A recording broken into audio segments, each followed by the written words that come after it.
Today, everyone knows the name of BTS. They've been invited onto late-night talk shows, they've shattered records, they've sold out stadiums, they've made it onto the big screen. These days, you'd be hard-pressed to find someone who didn't know who these guys were, or at least haven't heard one of their songs. And if they don't, either they've been living under a rock, or they're 100 years old. The success of the Bangtan Boys is worldwide, but it wasn't always like this.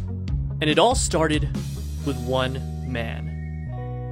YG. YG wanted to make himself a rap group. In the late 90s, he experimented with this idea with different trainees, eventually choosing 7 members. And while 3 of them eventually left, the remaining 4, Teddy, Danny, Jinhwan, and Baekhyun, debuted in 1998 as One Time. Their first album, titled One for Your Mind, was one of the year's best-selling albums and won several awards, including the Global Disc and SBS Music Awards for Best New Artist and KMTV's Award for Best Hip Hop Artist. The group enjoyed moderate success and released 4 more albums before going on indefinite hiatus in 2006 due to their mandatory military service.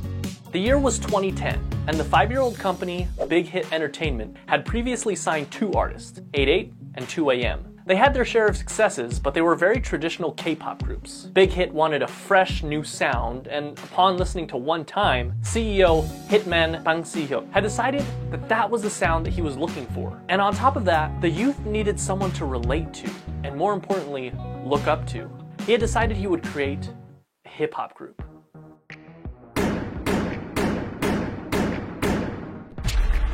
At 15 years old, Kim Namjoon auditioned for a certain Big Deal Records, which he completely botched, forgetting the lyrics to the song he was performing. Afterwards, fellow rapper Sleepy recommended that he try auditioning at another label, Big Hit, and even put in a good word for him to one of the producers there. At age 16, Kim auditioned in front of 𝐉𝐔𝐒𝐬 himself, and instantly impressed him. He was offered a deal with Big Hit on the spot, which Kim accepted and became a trainee, officially choosing a name for himself, Rap Monster, destined to become the leader of the newly created group. Now that a fearless leader was chosen, they needed more members.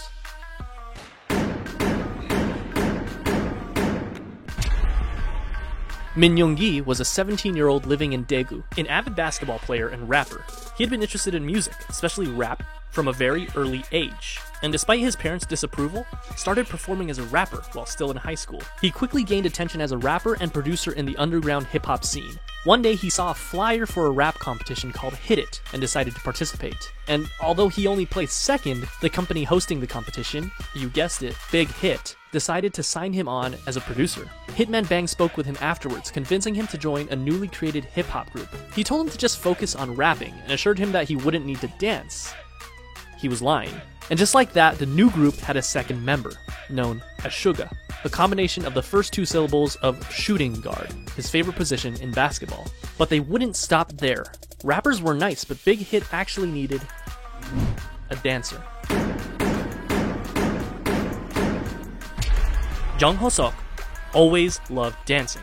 He was in the starting lineup of the dance crew Neuron in his hometown, Gwangju. He was good at it too, winning several local championships and even winning a championship at the national level in 2008. When he decided to audition for JYP Entertainment though, after a few rounds of auditions, he was cut. Fortunately, he didn't give up and went to his second option, a smaller, lesser-known company, Big Hit Entertainment. His dance skills and strong understanding of rhythm made him an instant favorite, and he was signed on as J-Hope. Not only that, but they saw potential in him to become a rapper, which at this point he had little experience with. However, J-Hope quickly felt that he wasn't a good fit and decided to leave Big Hit until RM convinced both J-Hope and Big Hit that the group wouldn't be complete without him. He was right. 아니 근데 형 항상 중앙일보에 아니면 정우석 와야 된다고. 정우석 안 오면 진짜 안 된다고. 멤버 그냥 믿고 간 거야. 나도 그냥 올해 했고 멤버 보고 왔다. 멤버 보고 왔어 진짜. 근데 나는 진짜 네가 With the addition of J-Hope, the rap line was complete. Now they needed some singers. Now, just like how RM, an amazing rapper with a ton of experience, was chosen as the first official member of the rap line, it would only make sense that a legendary singer and dancer would be the perfect first member of the vocal line. Right?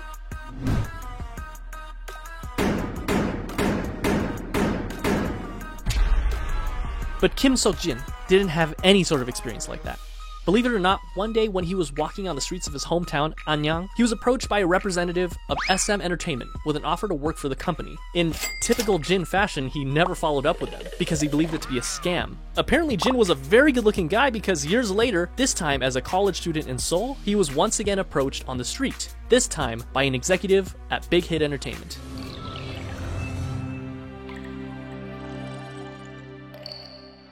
He didn't sing, he didn't dance. He was at school to become an actor, and he decided to audition to become an actor. Big Hit, however, had different plans for him, and convinced him to become a vocalist for their new group.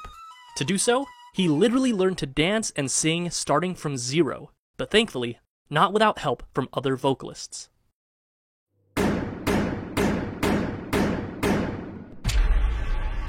Jung Kook initially had dreams of becoming a badminton player when he was young, but after seeing G-Dragon perform Heartbreaker on television, it influenced him to want to become a singer instead. Because of this, at only age 14, he decided to audition for the South Korean talent show, Superstar K. He didn't pass auditions, but this was just enough to catch the eye of not one company, not two companies, but 7 different companies. This included JYP, FNC, Woollim, Starship Entertainment, TS, Cube, and of course, Big Hit Entertainment. So why did Jungkook, given the choice of all these bigger companies, decide to go with the relatively smaller company, Big Hit? The answer was simple. Because he thought, and I quote, RM was cool, so I wanted to sign with them.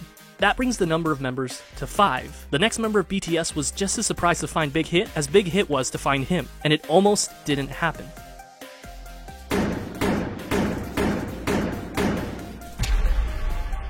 Kim Tae-young was always passionate about music, and it was always his dream to pursue it as a career. However, it was hard, as his family was poor, his parents being humble farmers. His father told him that if he was passionate about music, he should learn an instrument, and he did, spending 3 years practicing with the saxophone. One day, one of his friends decided to audition for Big Hit Entertainment when they were holding auditions in his hometown of Daegu. Tae-young, being a good friend, came with him to keep him company, but when one of the team members in charge of the audition saw Tae-young, he encouraged him to audition as well. With nothing to lose, he did. That day, he was the only one in Daegu to move on to the next round of auditions, and eventually became a trainee for Big Hit Entertainment. They decided to keep him as a surprise member and didn't want to reveal him as one of the members until his debut. In the same vein, Big Hit had him choose something mysterious for his stage name. He decided to go with V for victory. Here seems like a nice round number to stop, right? 6 members for a new hip-hop group, 3 rappers and 3 vocalists. It seems like a complete group, but still there was something missing. Someone was missing. Someone that could take this already great group of artists and push it even further to achieve perfection. A powerhouse. Someone so naturally talented that they could stand out in a room full of already talented artists. This project that Big Hit had embarked upon needed a capstone.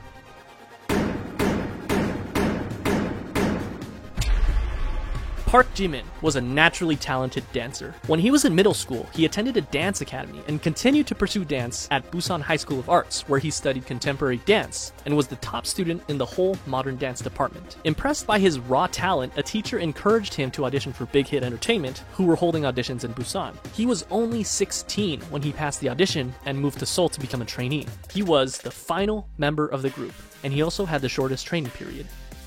What's interesting to note is that the group feels very much ragtag because in a sense, with the exception of Jimin, it was. RM and J-Hope only auditioned for Big Hit because they didn't pass their auditions with the first company they chose. And despite their amazing talent, Suga and Jungkook didn't win the competitions they were in, but they signed on to Big Hit after the fact because of their high quality performances. V never even planned on auditioning and just decided to do it on a whim. And they literally just found Jin on the streets, but perhaps it was fate. Because this was the group that they chose. And just like that, in 2012, the newly created 방탄소년단, the Bulletproof Boy Scouts, or simply BTS, was 7.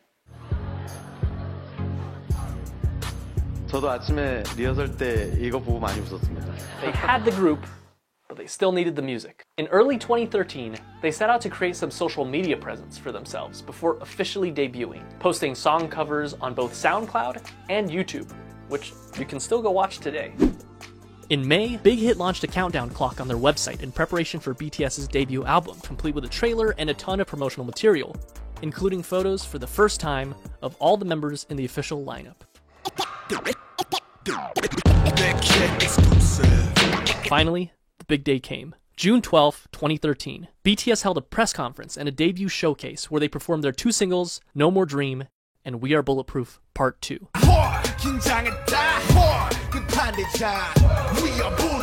The same day, the Too Cool for School album, as well as the music video for No More Dream, were released. The very next day, BTS performed the song again on their official debut stage on Mnet's M Countdown.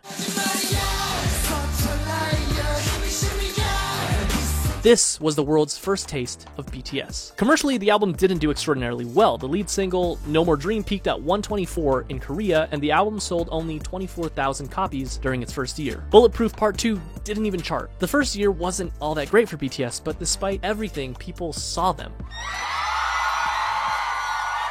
People saw the sparkle in their eyes and their limitless potential. And they were hot, of course. On July 9th, ARMY was established as BTS's official fandom.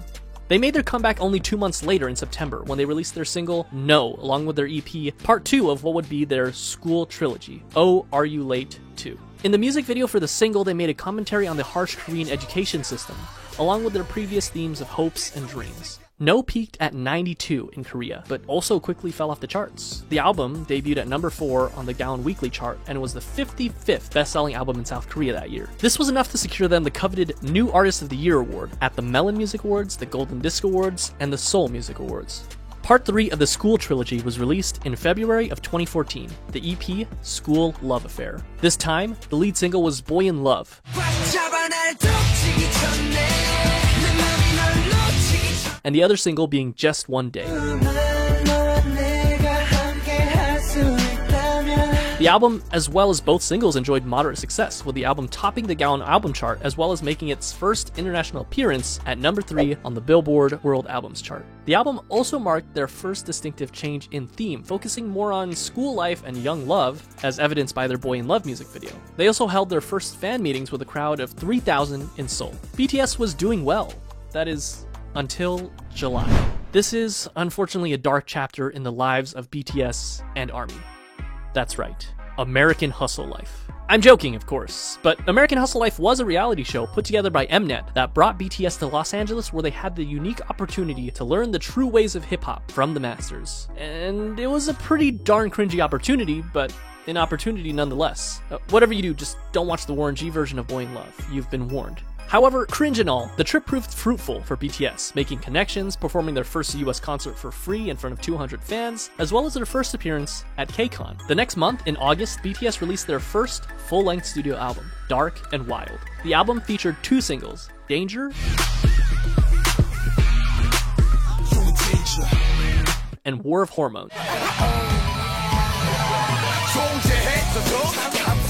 The album featured a marked shift in sound with a touch of R&B and electronica. It was met with moderate success. It peaked at number 2 in Korea, selling over 200,000 albums. In October and again in May of the following year, BTS went on their first and second concert tours, known as the Red Bullet Tour, where they visited 13 different countries, including Japan, the Philippines, Australia, the US, Mexico, and many others. They also came out with their first Japanese album in December, Wake Up, featuring many Japanese versions of their songs as well as original tracks Wake Up and The Stars, followed by a Japan tour and a solo concert in Korea.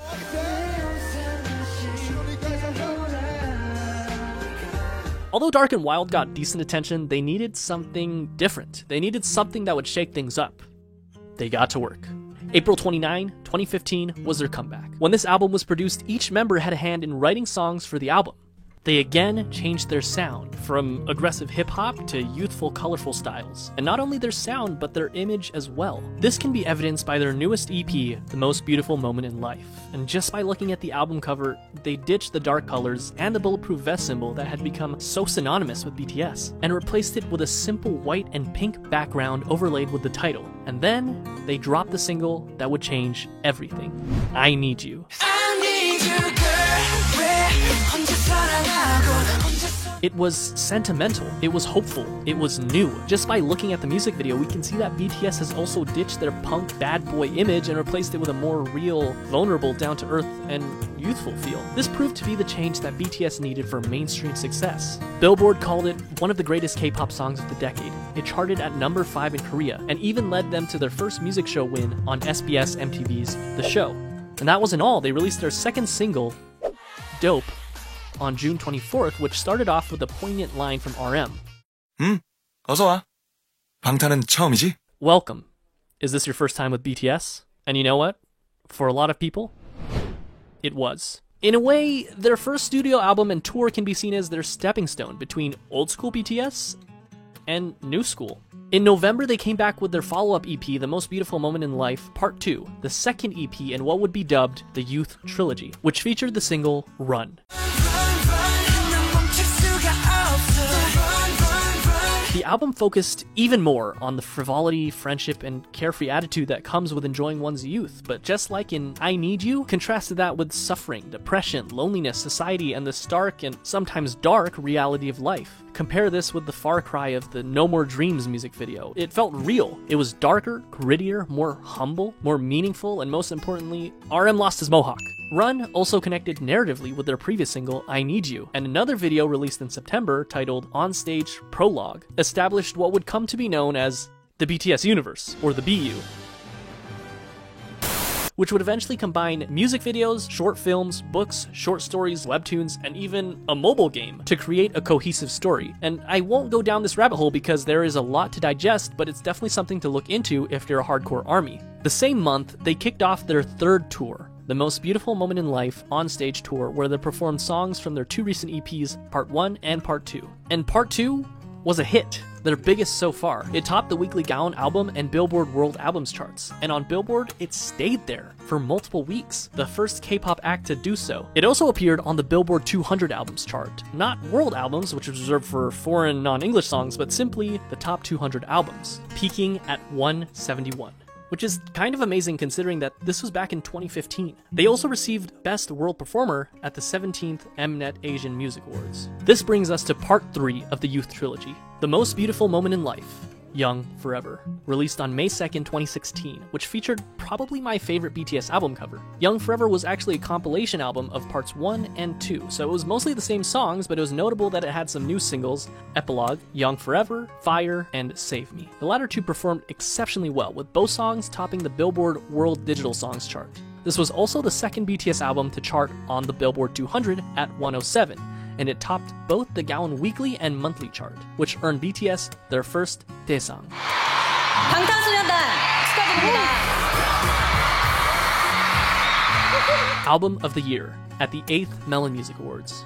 They went on to do the second half of their tour, The Most Beautiful Moment in Life on Stage Epilogue, selling out many of their concerts and even selling out KCON in the US where they headlined the event. In September, they dropped their second Japanese album, Youth, featuring Japanese versions of tracks from their previous 3 EPs, which went gold and peaked at #1 on Japanese charts. And only a month later, in October of 2016, it happened. BTS dropped their second studio album, Wings. It sold over 500,000 copies in its first week. In comparison, The Most Beautiful Moment in Life Part 1, released just the previous year, which topped the Gaon chart, sold about 500,000 in its entire lifetime. Wings was big, but the true showstopper was its lead single, Blood, Sweat, and Tears, which got them their first all-kill, topping 8 music charts in South Korea. Its music video gained 6 million views in the first 24 hours, which broke the YouTube record for the highest number of views of a K-pop group music video within 24 hours. The album hit number 26 on the Billboard 200, the highest ever charting K-pop album on Billboard. They ended up selling 1.5 million copies in South Korea in 2016 alone, and it netted them the Artist of the Year award at the Mnet Asian Music Awards that same year, the first non-Big 3 artist ever to receive that award. 수상자는 방탄소년단.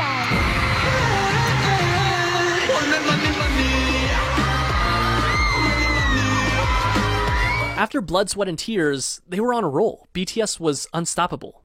In February of 2017, they released the instant hit Spring Day, which, quoting a Korean reviewer, embodied nostalgia and sorrow and opened a new chapter in BTS's aesthetics and lyricism and attracted fans across generational boundaries. Which, by the way, is still on Korean charts after nearly 4 years, and the same day I'm writing this, it ranked number 53 on Melon. It won Song of the Year at the 9th Melon Music Awards.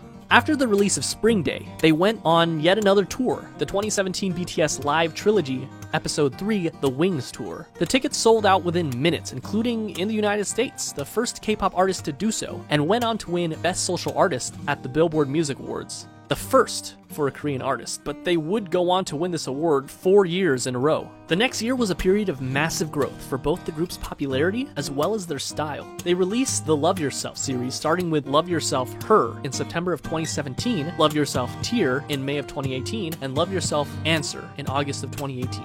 3 albums that gave us some of the most classic BTS songs that we know and love today, such as Mic Drop, Fake Love, Euphoria,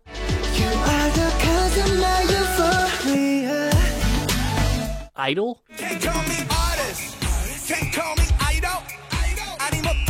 and of course, all 3 albums were commercial successes, Her being their first album to top 2 million album sales. But Tear and Answer also did equally well. These 3 albums, as well as their Japanese album, Face Yourself, proved that they weren't done yet, not even close. During this time, they shattered countless records. Their singles went platinum, they topped charts, they won awards, and not only did they break YouTube records, but they broke records that they themselves set again and again and again. This is the period where BTS really started enjoying global recognition, working with huge Western artists such as Nicki Minaj, Designer, and 𝐉𝐔𝐒𝐄𝐚𝐧𝐕𝐍. It wasn't their first time having international features on their songs, but it was definitely the biggest. And even though they were already, without a doubt, the biggest act to ever come out of South Korea, they had their eyes set even higher. They went on tour once again for the Love Yourself World Tour. During this tour, they collaborated with 𝐉𝐉𝐿𝐼 to make the song Wasted on Me. Wasted on me, wasted on me. Notable for being their first all-English feature, and it also served as a jumping-off point for BTS to gain a following of English speakers. Not that they were Map of the Soul Persona. First things first, you can't mention Map of the Soul Persona without mentioning Boy With Love. It was simple math. What do you get when you cross the singer of one of the best charting songs of all time that went platinum 59 times in 13 different countries with, without a question, the most globally dominant pop group of all time? Well, you get this.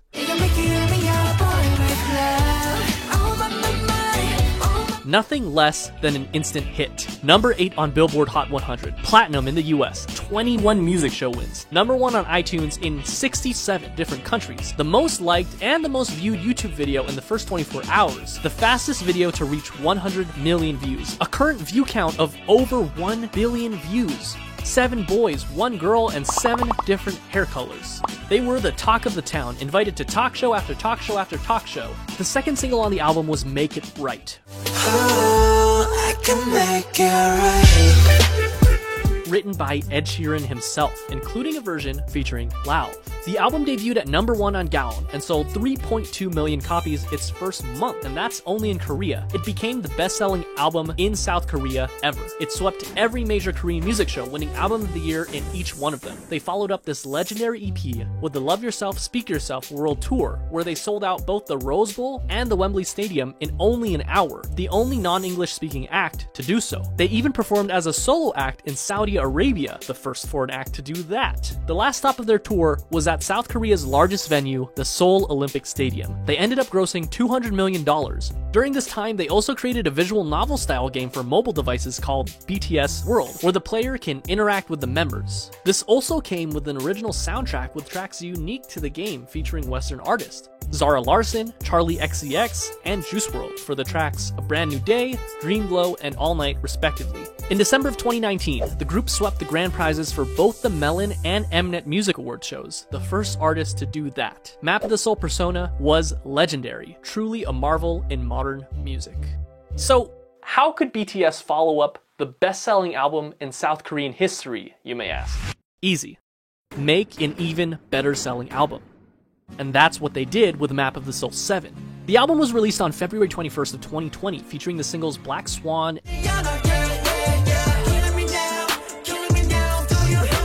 and On.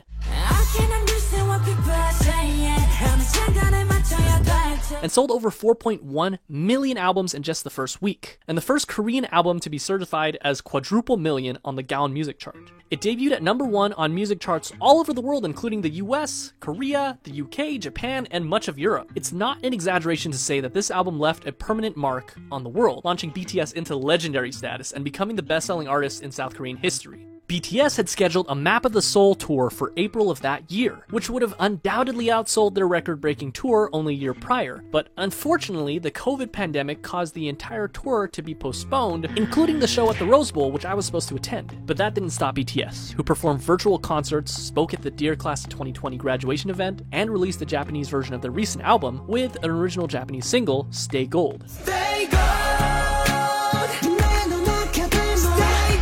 And to top it all off, this was only June. At this point, it was clear that BTS had already dominated their home turf, and they had topped the music charts all over the world. This time, their sight was set for the very top. Remember that scene in The Social Network where Mark and Sean talk about how they don't want $1 million, they want $1 billion? How they're not interested in catching 14 trout, but they'd rather catch an 800-pound marlin? Well, that's what they set their sights on. The marlin, the biggest music industry in the world, the United States. And at the top of that music industry, number 1 on Billboard Hot 100. This small group from a company that virtually no one had heard about 8 years ago planned to take on Goliath himself and dominate the American industry on their home turf. And all they had to do was speak English. August 21st. Enter Dynamite. Their first and only English single so far, simultaneously performed better than anyone had expected, but at the same time is exactly what we as an audience had come to expect from the legendary boy band themselves. And they did it. They reached number 1 on the US Billboard Hot 100, the Global 200, and the Global Excluding US chart, and they made sure that if you hadn't heard of them before, you definitely have now. And if that wasn't already the biggest flex, on October 2nd, they came out with Savage Love BTS Remix with Jason Derulo, getting number 1 on the Billboard Hot 100 again, less than 2 months after already getting it number 1 with Dynamite. And on the Global 200, where they actually replaced themselves at number 1, the first artist to do so ever. So what makes BTS so special? How did they achieve all this? K-pop is a genre that spans for at least 30 years, and there have been hundreds of boy groups and hundreds of girl groups. What did BTS do to rise above all of them and break through to markets never before seen?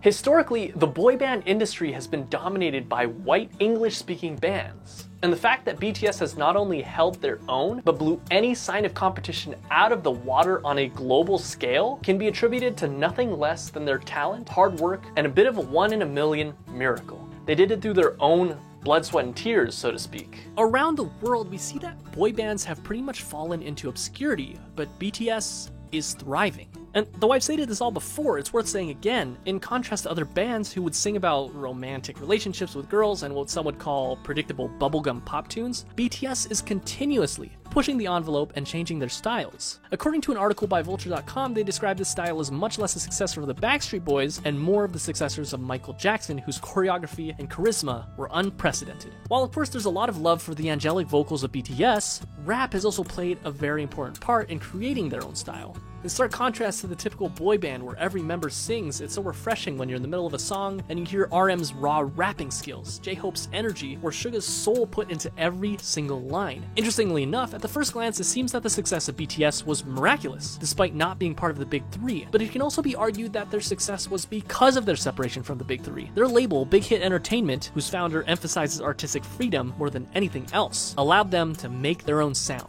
And going back to BTS universe, it's not often that a K-pop group does something special with each of their songs and albums, utilizing strong storytelling that can go beyond simply the song itself, but rather interconnected with other songs and even other albums to create one large overarching story. And not only do they all have their own expertise in performance, but also each of them have had the experience of writing and producing their own music, and they're not afraid to let their style evolve over time. BTS during their debut is such a far cry from Wings era BTS and current day BTS. They also chose to tackle more adult issues instead of simply love and girls. While they definitely didn't have a shortage of those, they also cover other very important issues such as mental health, regret, following your dreams, hard work, self-love, and many, many, many others. Add that to the fact that as fans, we can feel the authenticity of the members themselves. They seem approachable. BTS seems like There's a place for every type of fan. And in this fast-paced world where things change at unthinkable speeds, BTS has stayed grounded and faithful to who they were and who they are. Those kids we saw on American Hustle Life, along with their dreams and passions, are the same men who stand before us today. And while some artists like to keep their personal lives private, BTS gives us a look at their personal lives through their vlogs, which allows us to become more connected to them than ever before. What is truly amazing is that, with the exception of just one single, they're doing this all while singing in their native tongue, Korean. Their music holds so much power that it literally breaks through the barriers of language. And no, they're not done yet. Today, November 20th, they're releasing their 5th studio album, V. Their singles on the album, Dynamite and Life Goes On. And chances are, life will go on for BTS. And chances are they'll continue to break even more records. They've shown that they're capable of dominating music charts across the world and even reaching across the Pacific Ocean and conquering the music industry in the United States. What's next for them? Mars? In any case, they've only started in 2013 and BTS is as strong as it's ever been. As far as we know, they will only continue to light it up like a dynamite.